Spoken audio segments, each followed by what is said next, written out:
తాజా 30 ప్రధానమంత్రి నరేంద్ర మోదీ బీజేపీ అధ్యక్షుడు అమిత్ షాలు ఇప్పుడు నేల మీద నడవడం లేదు, ఆకాశంలో విహరిస్తున్నారు.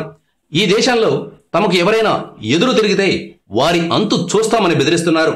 బెదిరించడమే కాదు, సామదాన భేద దండోపాయాలు ప్రయోగించి ప్రత్యర్థులను పాదాక్రాంతం చేసుకుంటున్నారు. బీహార్లో ప్రజలు ఎన్నుకున్న కూటమిని రాత్రికి రాత్రి విడగొట్టి తెల్లారేసరికి ఎన్డీఏ ప్రభుత్వాన్ని ఏర్పాటు చేశారు.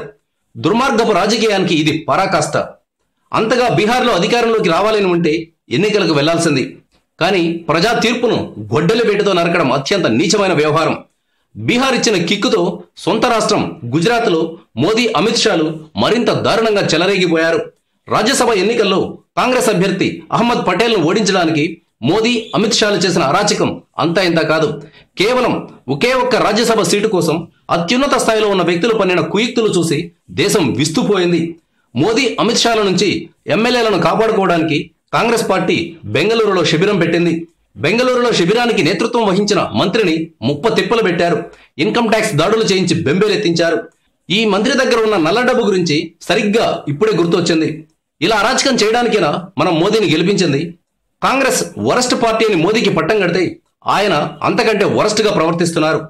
కానీ ఇంత చేసినా గుజరాత్లో అహ్మద్ పటేల్ గెలిచారు. 44 ఓట్లతో పటేల్ విజయం సాధించారు. కనీసం ఇప్పటికైనా మోదీ అమిత్ షాలు తాము చేస్తున్న తప్పేంటో గుర్తించడం మంచిది. లేకపోతే కాంగ్రెస్ పార్టీ కంటే ఘోరమైన ఇమేజ్ను జనంలో మూటగట్టుకోవాల్సి వస్తుంది.